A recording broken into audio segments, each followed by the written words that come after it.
Let me see. I just want to say hello and welcome to everyone who's here.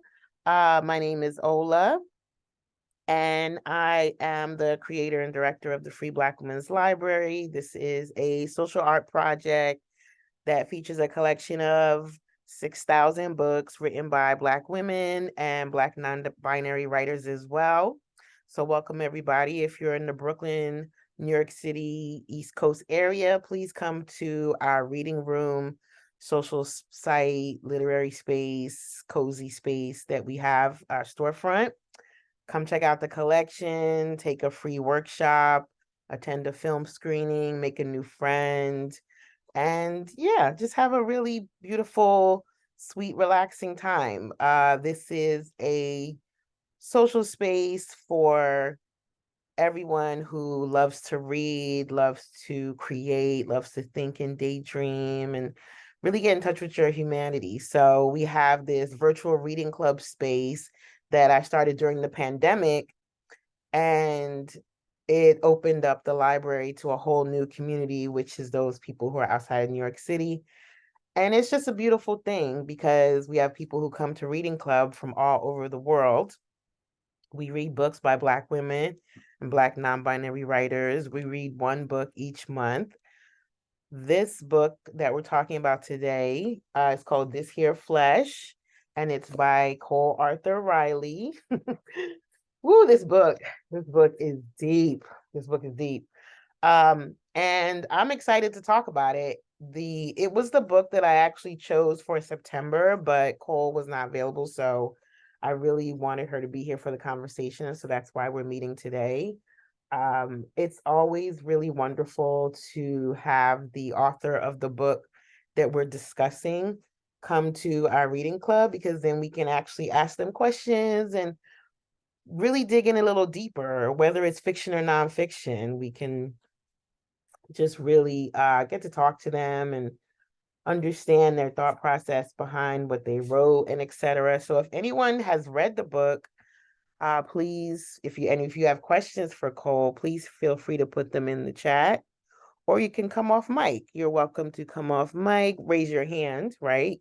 And you can come off mic and ask your questions. So just want to say welcome to everyone. And if you have read the book, let me know how you feel about it. Cole will be here in a little bit, but I would love to hear from folks who've read the book, how they feel about the book. And if you haven't read it, just feel free to come off mic and introduce yourself, your name, your pronouns, where you're calling in from. Our theme for the month of October is rituals and magic. So if you would like to share a ritual that you engage in on a daily, weekly, or monthly basis that affirms your divinity, your spirituality, your humanity, if you want to share that, please feel free. Feel free to share what's on your mind. Yeah, so I'll go first. My name is Ola, she, her pronouns. I am tuning in from Brooklyn. I have read the book. I love the book. One of my favorite rituals that really helps me to feel good about my life is acting like I can sing.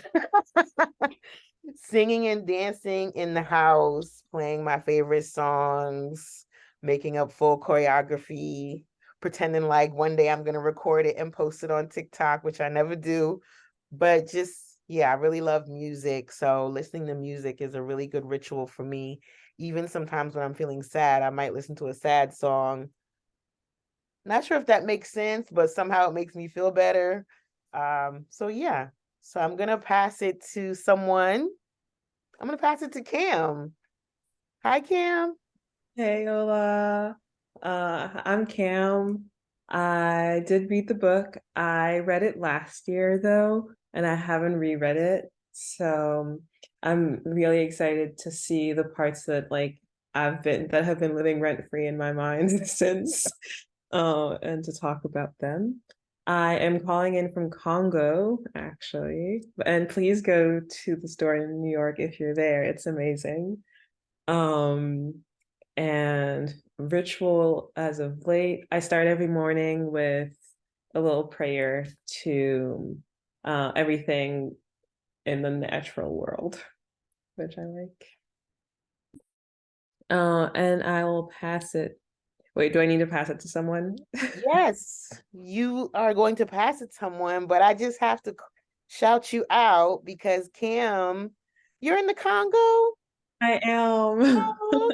So Cam has volunteered at the Free Black Women's Library in Bed-Stuy. When Cam was living in Brooklyn, they actually helped me to start the garden that we have in our backyard. And you would be so excited to see how it looks right now.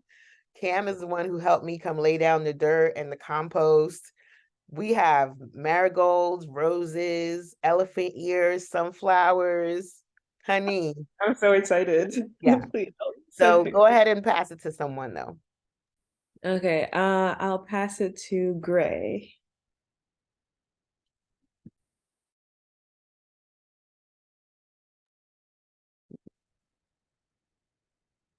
Okay. Gray Oletsa.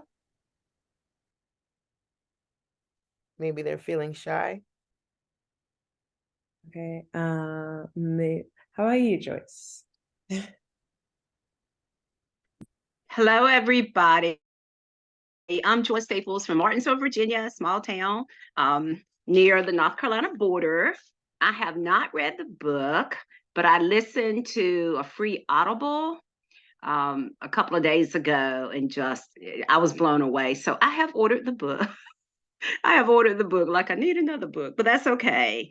As for ritual, I do believe in God, so I just pray every morning to start my day because if I do that, I always have a better day. I have good days anyway, but it just makes it that much better. And then if something happens that tries to disrupt my day, I just remember that He's still in control.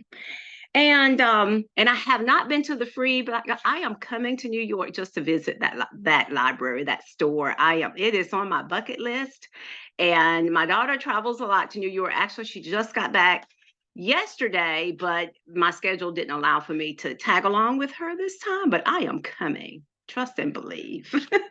So I'm looking forward to the discussion tonight. Okay. Thank you, Joyce. And I can't wait to meet you in person. Okay. And I will pass it on to Rosalind with a Z. I like that. Rosalind Davis? No? Okay. Aisha?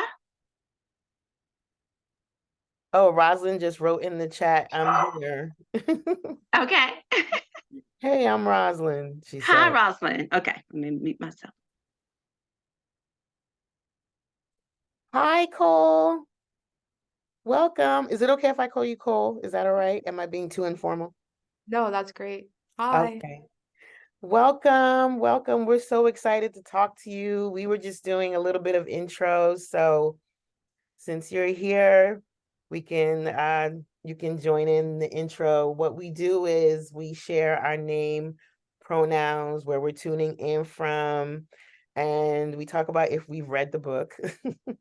And also if we have, how we feel about it. And then I ask a question that's inspired me from whatever book we're reading. So my question for today's session is there a ritual that you engage in on a daily, weekly, or monthly practice that affirms your humanity, celebrates your divinity, et cetera, et cetera? So we that's what we were just doing as you came in. So feel free to offer if you Sure. like. My name is Cole. My pronouns are she, her, and I have read the book. Um, it's okay. And don't be shy to say that if you have tensions with it or if parts of it disrupted you, I won't be threatened by that. And one ritual I have that I used to do every day, but now it's more like well, it's definitely at least every Saturday, but sometimes it's other days, is I'll begin the morning with about 45 minutes of silence, like my own silence. Sometimes there's a lot of other things going around in my house, but I'm quite a shy person, and I'm also someone who can kind of get sucked into other people's emotions, their identities, the way they speak sometimes. And I feel like starting with silence kind of grounds me in my own voice and my own emotions that morning, my own kind of interior world. It kind of is a tether for the rest of the day to myself, to think I've started and I haven't just rushed into feeling whatever my partner's feeling or whoever else. So silence has been good for me in that way. And thanks for having me. Thanks for welcoming me into your space. Thank you so much for being here. It's always, I was saying this right before you came in, that it's always awesome, thrilling to talk to the writer of whatever book it is that we're reading, because I feel like we get a deeper understanding of that writer and their motivation, whether it be fiction or nonfiction. And it really adds another layer to that book, at least for me. And then next time I read it, which I know I'm probably going to read it again, I will think about this conversation. I appreciate you making time to be here, because I know that you're working on another book right now, or so I know that, and I know that can be very consuming. So I appreciate you being here, and I do have questions. Ooh, I do have questions. And I feel like there are probably going to be some people in the chat who will have questions as well. So I'm going to try not to dominate the conversation. But the first question that I like to ask authors when they come through is just how are you feeling? Like how's life for you right now? Mm.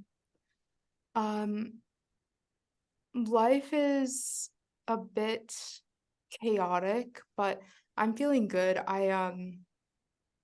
I said the other day that I feel like I've been coming back to life a bit. Um, which is weird because everything is dying and like the season's changing, but for whatever reason, my depression has decided to let up at this point in time, and I'm not questioning it. So I feel better than I have in a while and pretty near to myself, near to my own voice, which is good. Yeah. That's excellent, because I can imagine it's probably can be a bit overwhelming as somebody who's a shy, introverted person to have this New York Times bestseller, this book that seems to be impacting the entire world. Uh, I can imagine in that even though it's from the outside looking in, it's like, wow, I'm so happy for this person. This is wonderful. But I wonder, like, when you're that person, if that can feel a little bit Mm. dramatic. Yeah. Yeah. It's like it's very exposing. It's to like meet people and they know things about you, and if you're like a private person, you can kind of understand like what that might feel like. But yeah, it's been overwhelming. Also, I think I loved journeying into the stories of like my grandma and my father, but that's like costly work to journey into stories and unearths a lot. And writing was therapeutic in a way, but also, it leaves you with something to deal with once you send once you send the work off, something else, something remains in you, many things that didn't get written or I just haven't processed fully. Yeah. Yeah, yeah, I can imagine. One of the first questions that I have for you is, so how did you land here with this book? Like, what was it that, and you did, and I might ask you something that other folks have asked you, but I purposely didn't watch any interviews, so I didn't want to like spoil it for myself. And I don't know if that was a good tactic, because usually I'll like over I overdose on information on the writer to prep.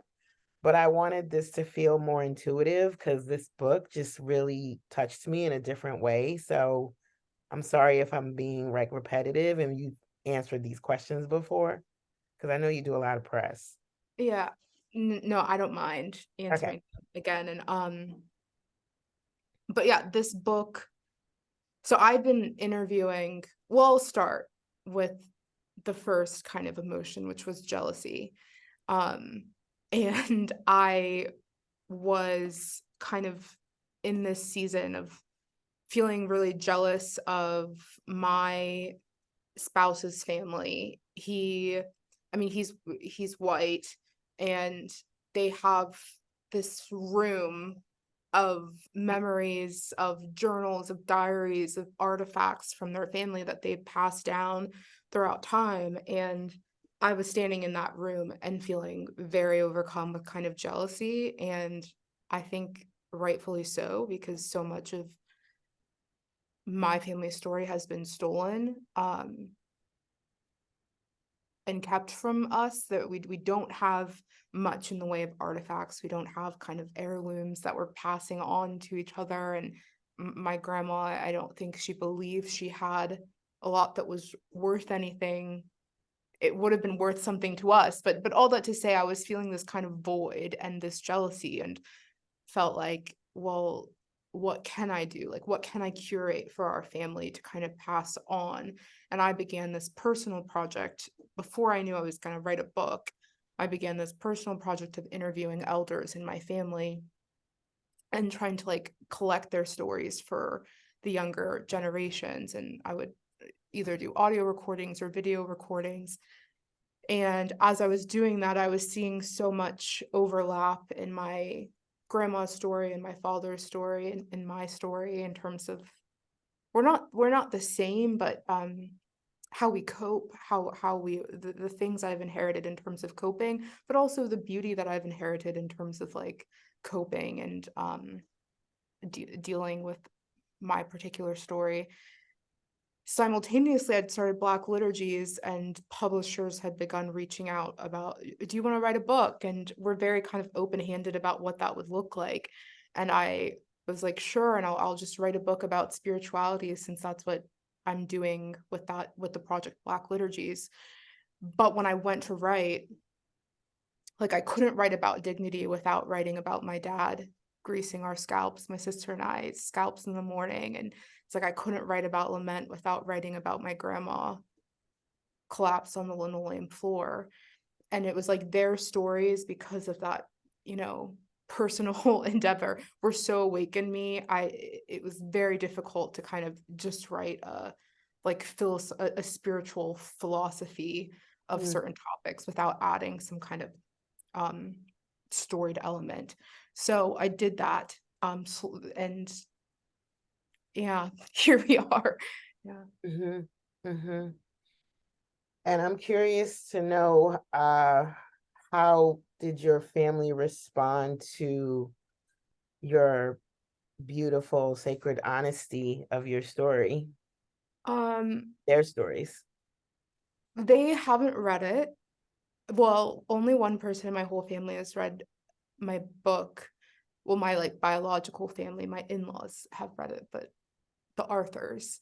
I have a cousin who's read it, but besides that, not a soul has read it. My grandma sadly passed on a few months before the book was published. Obviously she knew it was happening, and I read like the first line to her while she was in the hospital, but she never read it because of that. Other people in my family, I think, you would think, if nothing else, like ego would drive them to read it because they're in it. You would want to know, like, but they are. I think it's so tied to the grief of losing our matriarch. Like, my grandma was everything to us. That I think it's been very difficult for anyone to kind of approach, because it's her voice on the page. Most of the lines, it's like that's her verbatim. You can hear that in an audio recording. That's how she spoke. And I don't think many of us are prepared to really. I haven't reread it since it's come out. So Wow. yeah, I'm proud of it, but it's become an artifact of grief as well, that I'm I'm patient with people, with their timeline. Yeah. Yeah. Yeah. I like Artifact of Grief. I definitely whoo, child. I was definitely going through it. I'm not gonna lie. And I appreciate you saying earlier, if people had tension with the book, that you were okay with that, because I did. But I think it was for a couple of reasons. One, um, grief is an intense emotion for me to process, and I know that there is still, yeah, there's that. And then I also have some church hurt. And I'm sure you've heard of this expression. So I was kind of like, oh, because I've had situations in church where church felt like a really harmful place. Mm-hmm. So the conversations about Christ and Christianity kind of brought all that stuff up. But your tone is so gentle and so affirming to me. It feels so relatable. So it didn't feel like brutal for me to work through it. It felt like just a cracking open, like slowly. Mm-hmm. And I really took my time, and I ended up reading it twice and reading certain parts more than once, especially around like belonging, which is a big topic for me. But yeah, I just want to say I'm proud of you and I appreciate you for being so vulnerable and so brave. Thank you. And how was the publication process? Like, did you feel like your voice was valued by the people who were publishing this text? Do you feel like you had to kind of like prove that what you were saying was worth publishing? Um, yeah, okay. I had two editors for this year Flush, which isn't all that common. It just kind of yeah, it happened because someone was out of the office, and then it was sent to two people, and they both were like, we want to edit it. So I ended up with two editors, an Asian American woman and a white man, and was pretty wary because I mean, I mean, the world of publishing, like at the end of the day, they're trying to sell books, they're trying to make money, and they're authors whose that's their goal as well. That's their primary objective, and that's fine. It just didn't happen to be mine. Like I wanted to write something true and cared less about the numbers, and that is coming from a place of complete privilege. But publishers at the end of the day, they're trying to make money, and I was really wary of not having a Black woman specifically, or even a like Black queer person was my ideal, like as an editor, and didn't know how that process would go or what I would have to explain. And I really think I got very lucky with my particular editors. I had three other friends who were going through the process of writing a book. They're going through the publishing process at the same time. And I will say my experience is in the minority in terms of it being um so welcoming and affirming. I didn't have editors who were like begging me to explain like Blackness on every page, which was refreshing, and good. I would say the difficulty is, for me, was maybe on a larger scale. So even if it wasn't communicated to me that I needed to prove something, or I needed to like explain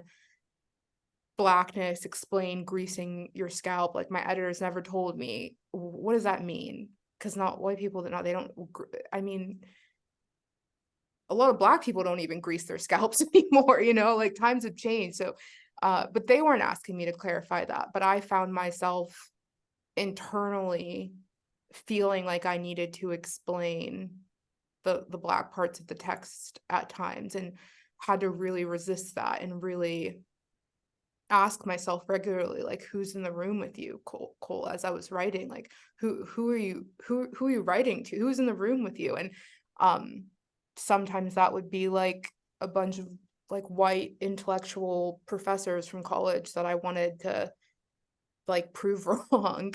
And on the better days, it was the ancestors, at least in my own kind of spiritual belief, it was people that look like me and care about me. And but I had to keep asking myself that question. There is one line that will haunt me to this day in the Raids chapter. People are like, "Oh, Cole, you're nitpicking," but it's a moment where I know I like compromised, and I didn't need to. No one asked me to, but I say, I'm telling the story of this woman on the bus, and she was being confronted by this like toxic white guy, and she was saying, I'm not the one. I am not the one. Like, and we know what that means, I'm not. But in my head, I thought, let me translate this. And there's one line that's like, which means blah, blah, blah. And it's like little things like that. That's Mm.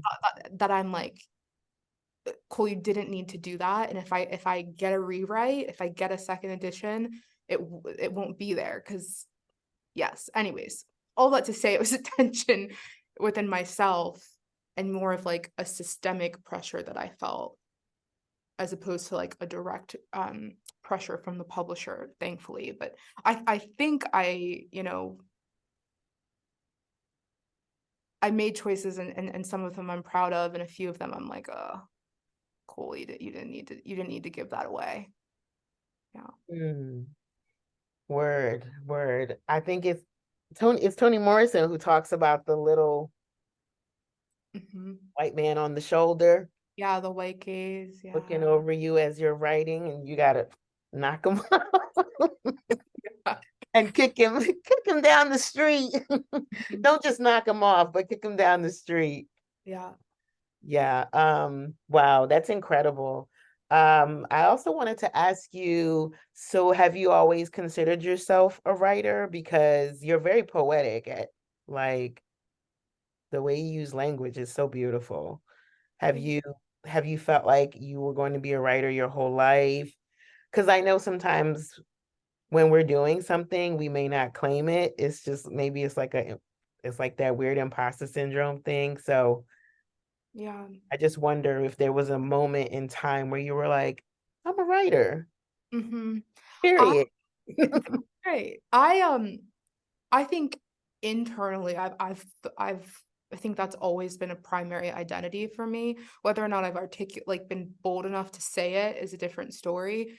Um, but I was a very for those who haven't read the book, I had a childhood, it's not just in children, but it's commonly in children, an anxiety disorder called selective mutism, which is when you find yourself kind of unable to speak around a lot of people, around people who aren't your family sometimes. So for me, it was like apart from my household, I would find it very difficult to get words out, or I felt as if I couldn't speak.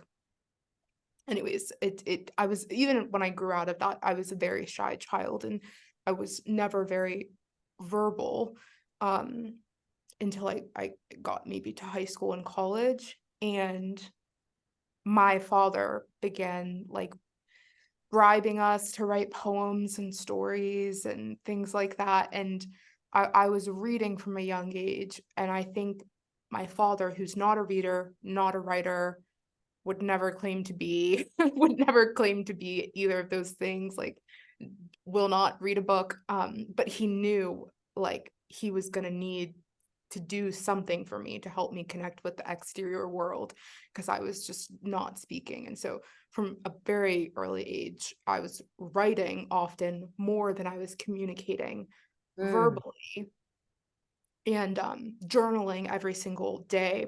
That was kind of it was a rule in our house, but it didn't feel like a rule. So I've thought of myself as a writer, and have had some amount of confidence in it that I don't have in my speaking voice. I think my writing voice has been spared uh a lot of insecurity, which is good for me. But I did not really have much of an imagination for writing a book, especially a book that's published by a publisher. If I thought about it, I thought maybe I'll self-publish. But yeah, things have changed. mm. That's amazing. So could we possibly get like Cole's journals from her teenage years one day published? I've told my sister, I said, if if it ever comes to that, if I go early, burn every journal you find of mine, burn it immediately. And she's like, yeah, I promise. Because they like publish dead people's journals sometimes, and I'm like, I don't think they really wanted that out there all like that. So Yeah. but I have recently, I was doing a podcast, it's called I Am America. It was Tracy Ellis Ross's podcast program. I highly recommend it. There's so many like Oh, brilliant, wow. impressive people in it. And they had asked me to like look through old journals and old pieces of writing. And so I kind of was forced to confront my younger self, and was like at times laughing and cracking up, but at times like this is heartbreaking because kids are so much smarter and they know so much more than we think they do. And it's like you forget as you age, you realize I was only 10, but I was like asking these big questions and feeling such loneliness. And but also it's really funny because 10-year-old, even 7-year-old Cole was writing in diaries as if someone was going to read them one day. So like I would like explain like LOL and in parentheses be like laughing out loud. And I'm like, who are you? Like, who do you think? So I think young Cole probably thought I was gonna be someone and someone was gonna be reading these, but not. Ooh, that is funny. That is funny. And thanks for putting us on to that Tracy Ellis Ross podcast because Mhm. she's hilarious. And Mhm. and the fashionista of life, like I want to raid her closet. Yeah. Yes. The best clothes, best shoes, best bags. Child, Tracy is it. Flame emoji. Okay. It's true. So I'm gonna check that out. But yeah, would you like to read a little bit from the book to us? Sure. Thank you so much. This is from the last chapter, which is on liberation. Um,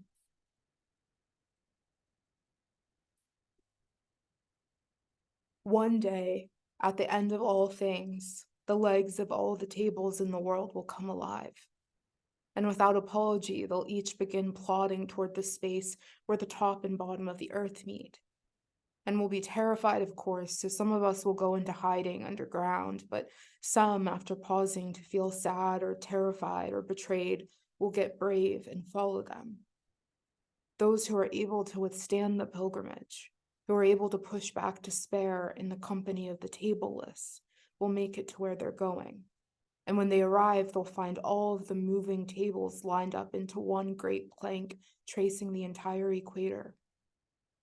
The children will sit first because they are unafraid, and the elders will follow because they are unafraid of their fear. And eventually everyone will take a seat, squirming their elbows in tight. Some will be grunting, complaining about how absurd the whole thing is. Some will be laughing in awe of how beautiful it is. And some will be crying, sensing how familiar it all is. And in mystery, and all at once, we'll look up from the table, and we'll see ourselves. At that moment, the wood of the table will begin to suck all of the shame out of the air, and once it does, the air will become so light that we all will realize how little we've been able to move in our own bodies before this moment. When we understand that the food is not going to fall from the clouds or manifest from the knots in the table, we'll take ourselves and begin wandering off to collect things, and we'll probably get lost now and again, but the table will just send out a long whistle and lead us back. I believe that the individual, collective, and cosmic journey is the path of unearthing and existing in our liberation. But liberation is not a finality or an endpoint. It is an unending awakening. It is something we can both meet and walk away from within the same hour. Our responsibility to ourselves is to become so familiarized with it, so attuned to its sound, that when it calls out to us, we will know which way the table is.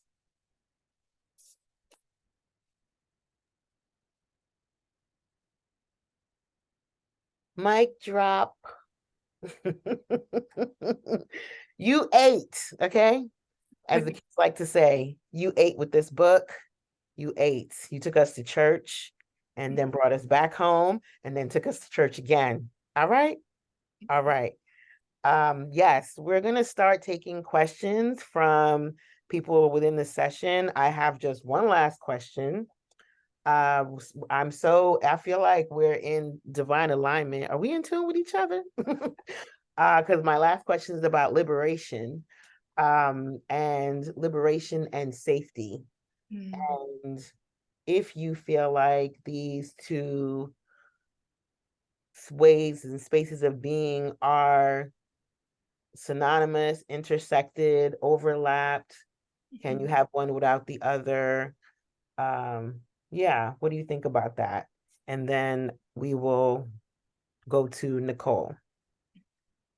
I think they're connected, definitely. But I used to think more along the lines of them being synonymous. And it was really through like that Toni Morrison talks about practicing imagination for the interior worlds of our ancestors, specifically of Black people who were enslaved. And she talks about this in her writing, practicing imagination for their interior lives, which even once Black enslaved people began to be written about, their interior worlds were not on the page at all, which Toni Morrison criticized. So anyways, in trying to kind of practice that imagination, I did begin to kind of question that belief that it's synonymous and think, could it be that my ancestors who lived their lives in chains achieved some form of liberation while the body obviously remained under threat and was not safe? Can I believe that they had access to some form of liberation? And at least in this season of life, I'm thinking yes. I think I do believe that some kind of liberation can be met, if you can achieve, I don't know, for example, like safety in the mind, if you can go to those kind of hidden places in your own inner world or in your own kind of mental space, which I believe Black ancestors did in order to survive, the place where like a whip can't touch, a chain can't touch as easily. Can you be liberated in ways? Can your interior life be liberated if the body is in bondage? And I'm starting to think, yes, that it's more complicated than just safety. But I think the pursuit of safety has to be a part of it. I'd be interested to hear what you all think about that as well, because I think about it a lot, at least lately. Yeah, I think about it a lot too, especially with this project and how often people refer to the library as a safe space. And I I have some tension around that because I feel like it adds a level of responsibility on me that I'm not sure if I can handle. I do want people to feel safe within the space, but I also want people to feel free and liberated in the space to bring themselves, whether they be a mess who might be dealing with severe depression or chronic loneliness or extreme introversion or anxiety, or internalized anti-Blackness that they I don't want to it's a long story, but complicated is the perfect word. But I appreciate you answering all of my questions. And let's see, there was someone named Nicole who had their hand up, but I don't think they're there anymore. So we're gonna go to Kenya. I'm sorry, I'm here. This is Oh, Nicole, but okay. Go ahead, it, Nicole. Go ahead. it was a mistake. So at my Oh, job, I use Teams all the time. So I thought it was the hand clap. And then I realized, no, my hand is raised. Then I thought I put it down, but I didn't. So, no, you did put it down. You did. You did. okay. It's no Well, I problem. put it down after you called me because that's when I was like, wait a minute, that says raised hand. So I apologize, but I did want to at least kind of say to your point about I haven't read the book. Well, let me say this. My pronouns are she, her. I'm from Kansas City, Missouri. I have not read the book, but listening to the discussion, I'm very excited. I've already looked it up at the library. It is available, so I will be going to go get it. But I was thinking about when you talked about the journal and you asked your sister to burn them. My oldest daughter, how old is she? 32. She has already asked if she can, she knows I journal, but she's already asked if she can have them after I pass away.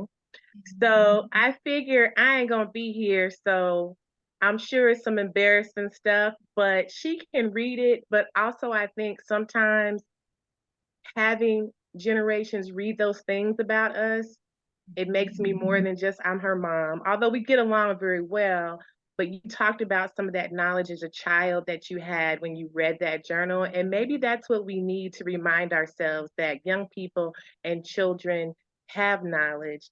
And maybe we will be more respectful of them and their thoughts and their experiences and more nurturing of them. So maybe kind of exposing ourselves in that way is a space to help. Mm. Thank you, Nicole. Go ahead, Kenya. Hi. So it's a comment then a question. I started reading this last week before I found out about today's book talk, so I was very excited to find out this was happening earlier today. So there's a line on page 6 where it says, "It has damaged many to think that the holiest thing that ever was looks precisely like the man who kept our ancestors in bondage." And that line reminded me of a line from Ntozake Shange's For Color Girls, where she says, I found God in myself and I loved her. I loved her fiercely. And so I guess as I'm reading your book, I'm making connections to other writers, other authors. You know, that the terms of terms is called talking text. And that may be unintentional, but I'm seeing it there. So I'm just curious, as a writer and a reader, who are the writers that inspire you or even inspired this book as you were writing it? Definitely Toni Morrison. Not just I write about the scene in the clearing from Beloved in the beginning as kind of a framework for my own spiritual life, how I think about spirituality, but also just her like commitment to like strangeness and myth and magic. And there are some, well, I just read a pretty strange myth, I guess, at the end, but they're throughout the book. And I wanted to, I don't know, my family were big on kind of, I would say that's our kind of core spirituality. I didn't grow up in a Christian family or anything like that. And so I wanted to incorporate that. And I see that mirrored on to her somewhat. Also James Baldwin, I think he's very unapologetic in his writing about kind of releasing the aspects of or like the doctrine that he's been asked to believe that doesn't, he says, you know, if the concept of God is to have any use, it's to make us larger and freer and more loving. And he's like so disinterested. Like he doesn't spend a great deal of time like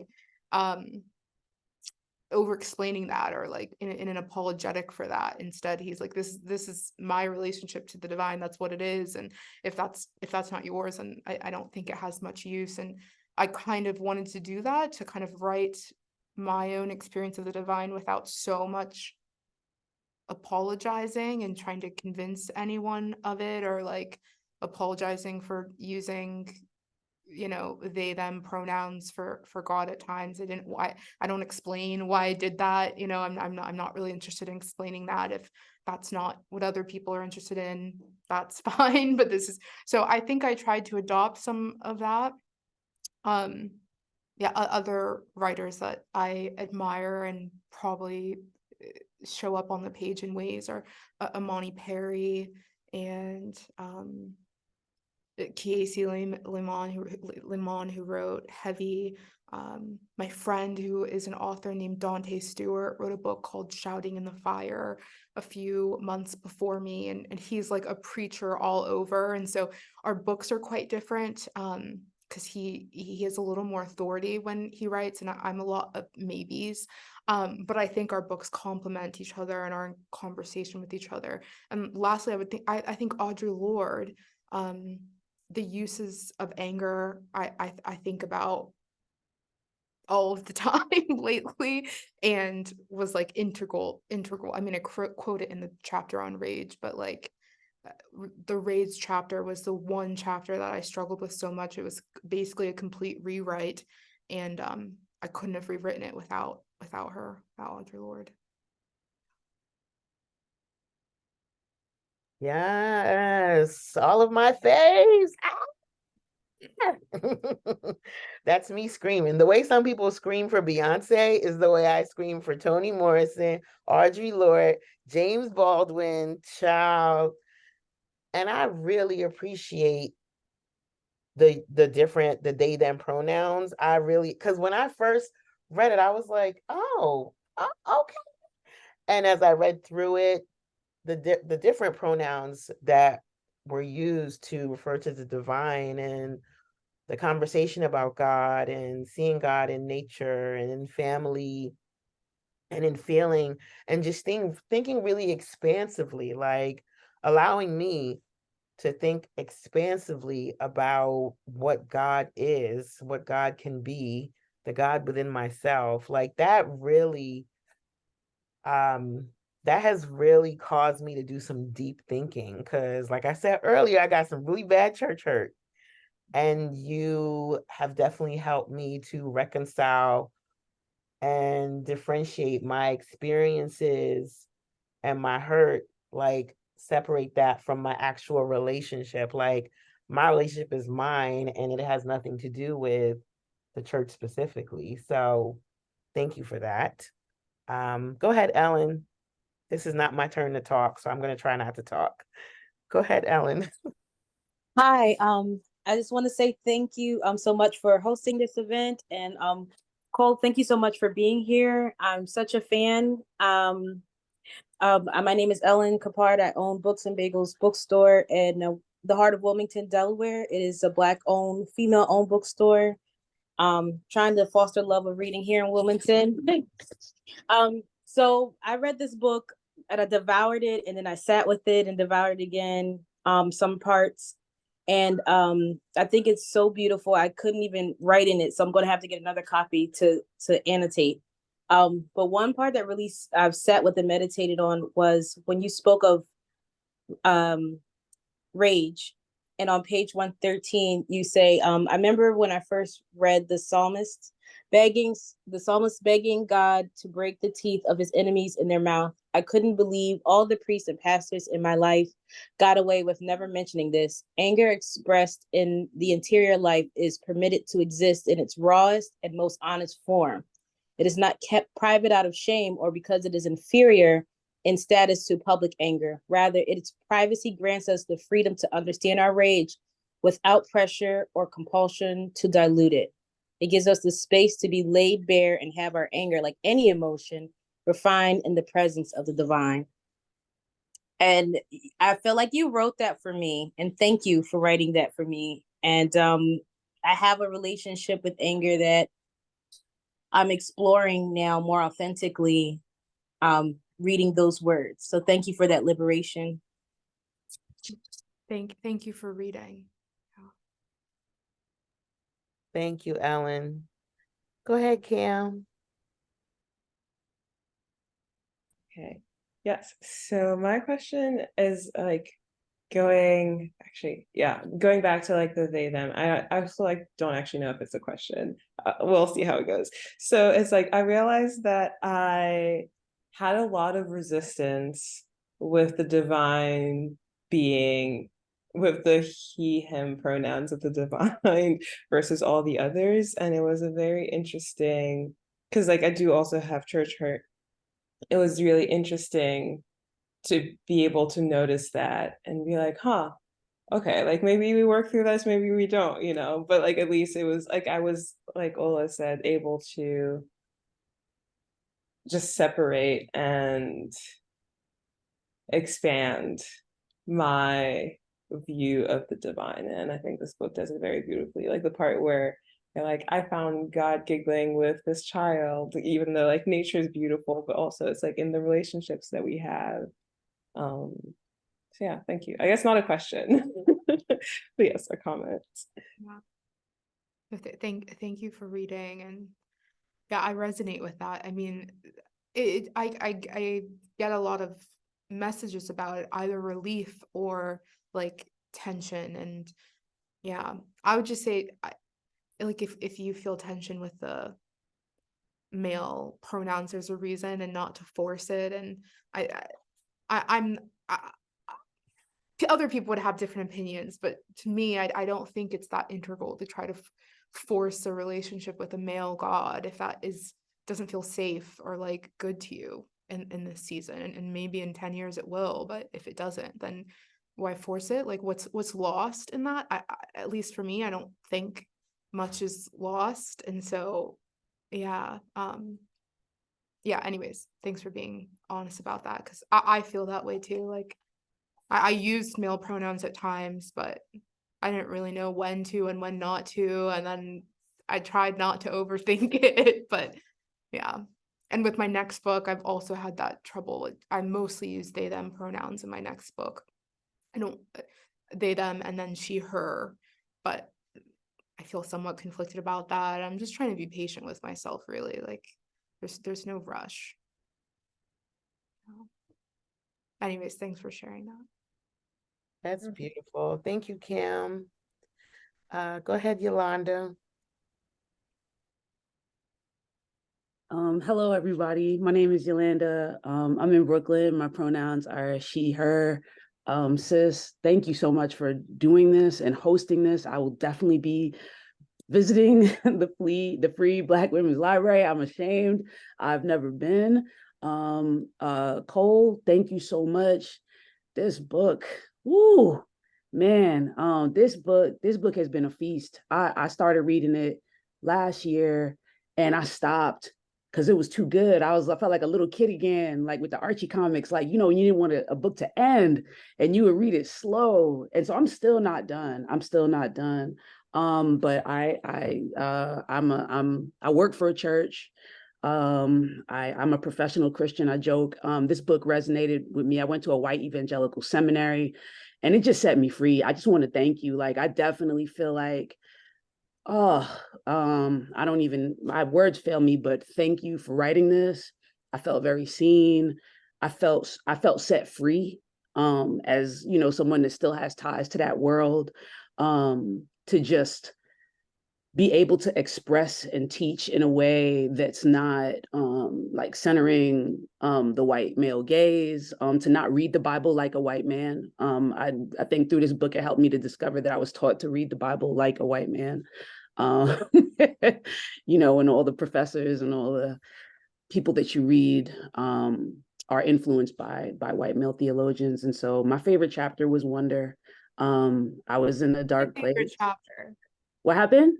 I said that's my favorite chapter. It's so good. Like I have two sons, and when I see how they experience the world, it really does make me believe that wonder can kill despair, and just awe, and just, you know, you say so many beautiful things. And I actually just finished writing my own book, and I'm happy I stopped reading yours. I was like, I can't steal from her. I was like, I can't be reading your book while I'm writing mine. So now I'm done. I could go back. But thank you for writing this. Thank you for your honesty. Thank you for sharing your life with us. Thank you for writing about wonder during such an ugly time in history, and just kind of giving us a respite from just the pain of life. One of my favorite sentences, it says, if you want to know if you forgot, this is on page 35, you say, if you want to know how you've forgotten how to marvel, try staring at something beautiful for 5 minutes and see where your mind goes. And I still believe Jesus is beautiful. I hate what we've done to Jesus. I think nobody has to convince us to look at what's beautiful. we just naturally are attracted to beauty. And so just thank you for writing about wonder and encouraging me. Lament was my second. When you wrote about lament, that was my second favorite. I use it in a class I teach at my church. And so, you know, you with also Shaniqua Walker Barnes has written a lot about lament. And so I thank you guys for writing something that's very it's helpful. It set me free, but I feel like it's really helpful in discipleship and helping people. Like, it's okay to be angry. It's okay to cuss God out. It's okay to cuss when you pray, but it's also okay to wonder, and just holding the tension of those two things. Thank you for hosting this. Thank you for your time. God bless you. Yeah, thanks, Yolanda, and thanks for reading. And yeah, I hope writing keeps going well. You can always, I mean, if you want, you can always send me something. I'm always happy to read, especially if it's a Black woman in particular. Don't play with me, Cole. I'm seeing it. I'm serious. Please do. I've No done doubt. it, and yeah, it's hard. It's not that easy. It's not an easy not an easy thing. Thank you. I I appreciate feel that. very lonely. So yeah. Whew, y'all are making me emotional. Okay. It doesn't take much. That was beautiful. Okay, so we have, right, exactly, Remy. I'm this close to crying. We have 3 questions left. I don't want to take up too much of your time. Are you okay with? Okay, awesome. Thank you so much. So, Raphael, I'm not sure if I'm saying that right. Almost, Raphael. So hi, I'm nervous, but I'm glad to be here. So thanks for hosting, and thanks for the conversation that's happening. Cole, I know you mentioned that, at first you started writing a lot because of your dad. And also you shared how, this desire to have like maybe the stories of your own family told is what inspired you to write the book. And I imagine that you probably write a lot of stuff that's not like geared towards, a book or something that's going to be published.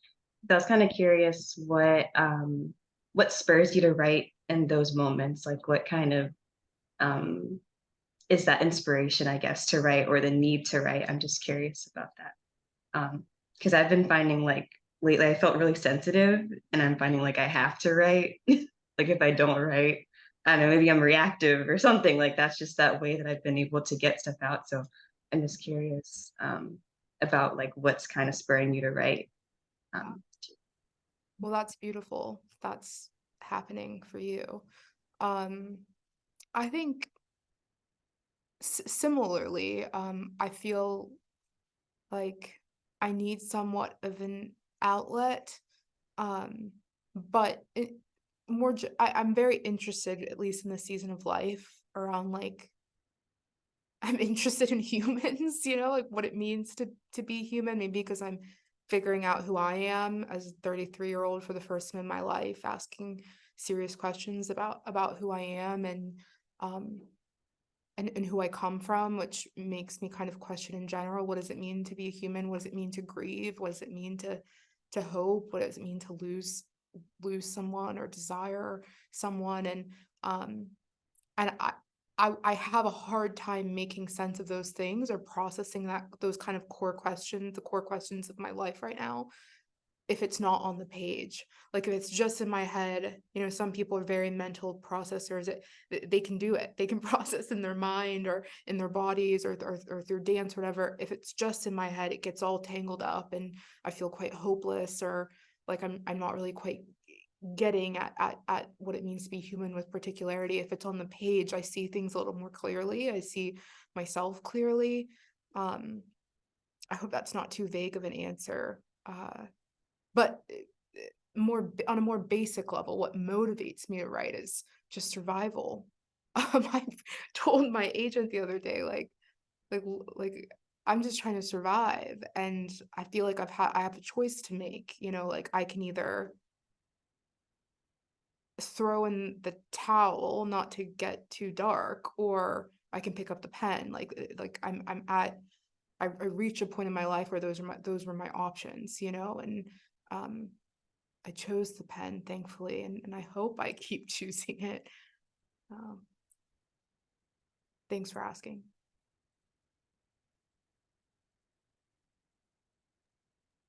Thank you so much. Thank you so much, Raphael. Did I say it right? Okay, perfect. Thank you so much. Next, Tisha.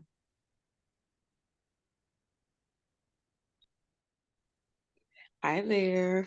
So I just wanted to share one of my favorite quotes. And I kind of have a question, but I'm not sure how to formulate it. So I'm going to try my best here. But the quote I really enjoyed was, I wonder if God feels as alienated from us as we do from him. Sometimes it cracks me up to think of the stories that describe Christ just boldly inviting himself over to people's houses for dinner, roaming around telling people to stop everything and follow him, multiplying food, but making everyone sit down in groups to eat it. He knew how to make his own belonging. Do we? So, similar to you, Ola, I feel like I struggle to feel like I'm belonging um, amongst others on this planet, within myself. And I feel like that's an ongoing, ever evolving question within ourselves. But I like to hear, or I would like to hear how you feel like you've been belonging lately in life. Yeah. Thanks for asking, Tisha. Um, I similar to Yolanda, I spent some time in kind of white dominated Christian spaces and um found it to be a bit suffocating to my own sense of self and just my relationship to my family and the divine, and so I've been kind of really focusing on like feeding the relationships that make me feel really known and really honest people and people who aren't threatened by like my beliefs or fluidity in my beliefs. And I think um, not to like rag on Christianity too much, but I think a lot of times in Christian spaces, there's a form of belonging that's only achieved if you believe certain things. It's if you believe X, Y, and Z, then you can belong here. You can, sit at our table. And that's a lot of pressure for a lonely world, and it leads to all kinds of assimilation and dishonesty. And so I've kind of fled that to some degree. And it's funny, like the places where I found like very deep belonging as I fled has been with artists, my friends who are like very artistic people. I think this isn't all artists, but it's just been my experience. I think artists are just not they just don't care to try to force you into any one way of thinking or being. They're like not threatened by what you think. Oh, you don't believe in God today?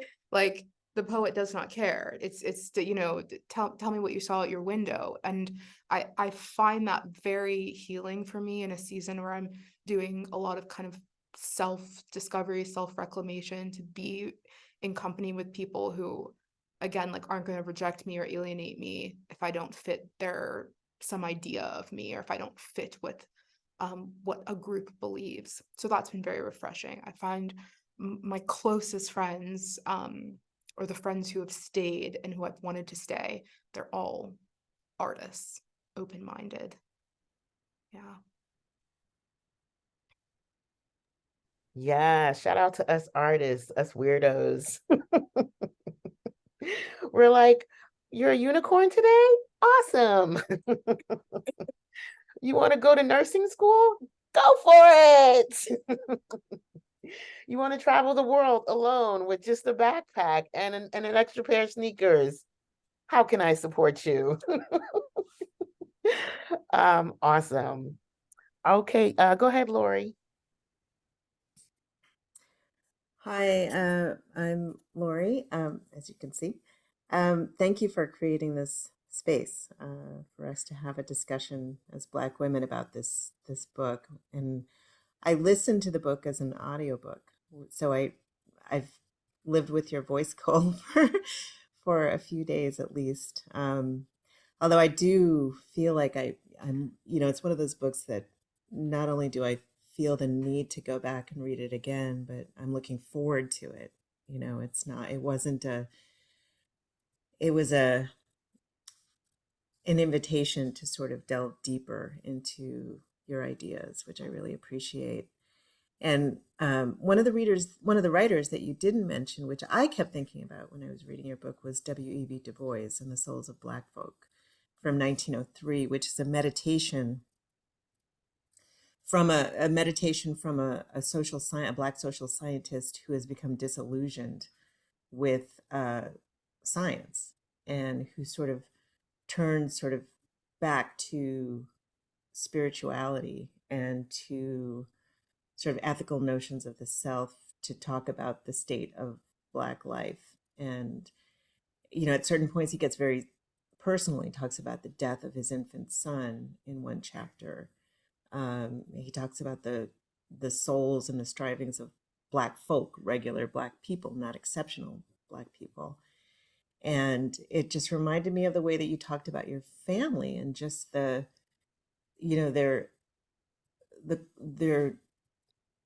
complexity. They shine in certain ways and they suffer in certain ways, and it's all sort of a part of this whole, this beautiful whole. And I really loved that, and I really loved thinking about the connections between those two texts.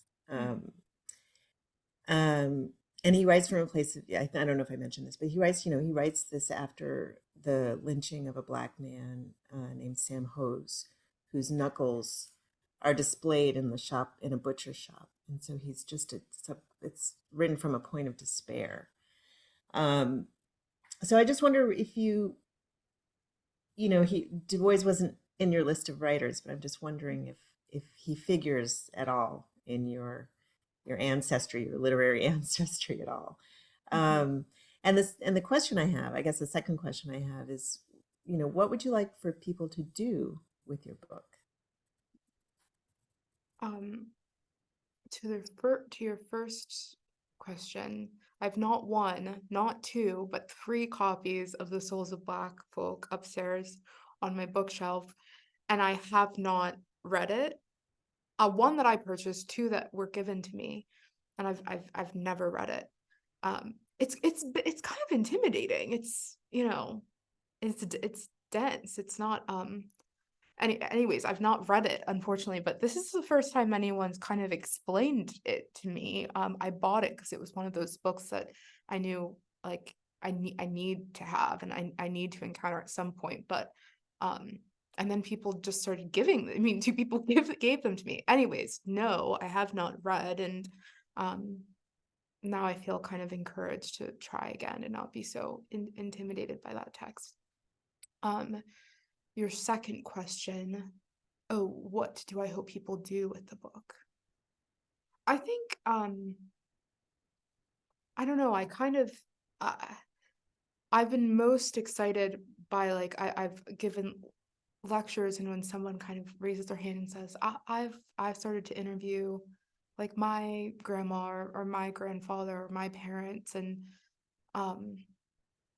I didn't really think about tangible actions that the reader could take, in like a traditional sense when I was writing. But in hindsight, I think if there's one thing I kind of hope for that encourages me is when I hear stories like that it's led them into their own stories in some way and into the stories that have made them. I think my generation, younger generations, there's a lot of curiosity, and we don't always have the kind of patience or skill to ask good questions, to be patient with, like, answers, to not want stories that resolve.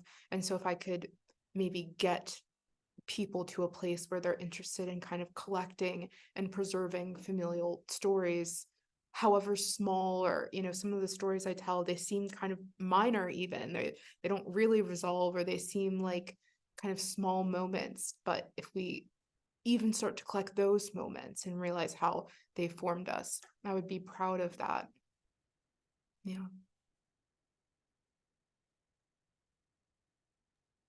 That is beautiful. And I will say you definitely inspired me to talk to my mom about certain things, which is a lot because we have a tense relationship.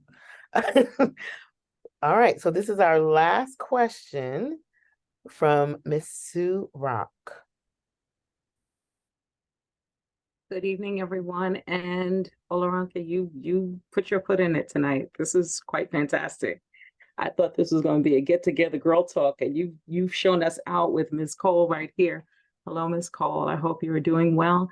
Mine is less a question and more. I couldn't let the evening go. I put my hand up at first, and then I couldn't let the evening go without sharing a thought that I had for you, especially because you shared that your emotions were up and down, and that they're kind of breaking through at this point. One thing that makes me very full with your book is you seem to be a reflection of a new paradigm of Black women that's coming through across all levels. We saw a little bit of it with the poet that read, that young woman, Amanda, right? Who read. That was a sprout that came through. And then we're seeing it careening through with all of these extraordinary athletes. And so there's a description that Dick Gregory mentioned about comedy. I'm just going to sidebar for a second, in which he said he was the first man who was able to stand flat-footed on a stage and do comedy. That was a thing. He didn't have to dance. He didn't have to do any tricks. What your book brings to me as a Black woman is that we can stand flat-footed and be contemplative and review and reflect and come back and have opinion and give you a scenario and then reflect and then have an opinion and then have a strong opinion, but then say, you know what, maybe you might change. That's cool too. There's so much richness in that. And I wanted to share with you that you're coming with a whole assortment of beautiful young Black women that are bringing us a new paradigm. You're enriched by Toni Morrison, but you're not Toni. You know what I'm saying? You're taking it to another level. Even you're not even N.K. Jemisin. You're not even doing that thing. Your conversation is so, it's so clear, it's so refreshing, and it's here at the right time. That is what I wanted to share with you, is that your conversation, the things that you're communicating on Instagram, the things that you're drawn to communicate to the world for whatever you're driven to, is so at the right time, especially for all of us sitting here.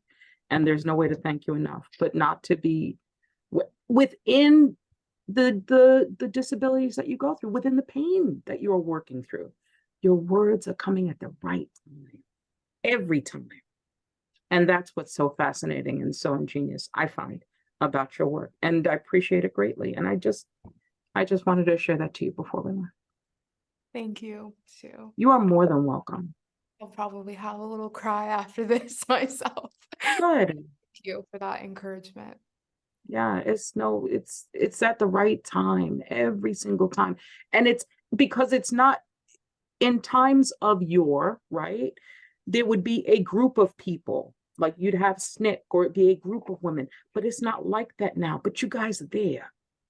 You got a whole team of you, and you're all there sprouting up with this extraordinary, innovative way of thinking of Black womanhood that is inspiring all of us and elders.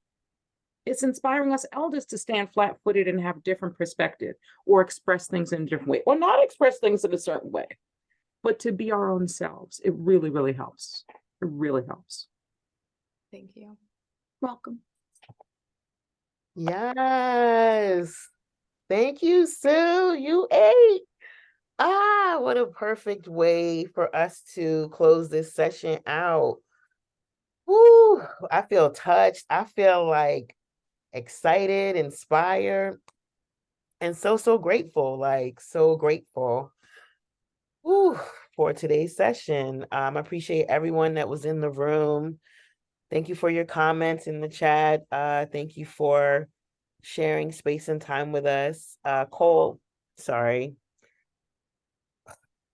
It's like a law that an ambulance goes by every time I have a Zoom. Can y'all hear that? It's so loud. Thank you for your honesty, your vulnerability, your courage, your grace, and just everything you've given us with this book. We're looking forward to reading your next book. No pressure. Take your time with it. Enjoy your 45 minutes of silence each morning. I might try that as well, because my mind is busy. But yeah, it is 7:50, so I'm not gonna ask my last question because I don't want to take up too much of your time, but I do want to tell you I appreciate you. And if you want to give us any parting words, feel free. I just wanted to say thank you again. Thanks for trusting me in this space. It feels like a sacred space to me, and I appreciate the work you're doing with the Free Black Women's Library. I'm a bit jealous that it's not closer to me, but I'll come in person. And yeah, thanks everyone for being so encouraging on this call. Yeah, I'll remember this conversation for a while. Awesome. Awesome. All right, I'm wishing everyone a beautiful, gorgeous, loving evening. We'll see you online or at the library or at our next reading session. All right. I'm sending Black feminist, Black womanist love and hugs to everyone. All right. Peace, y'all.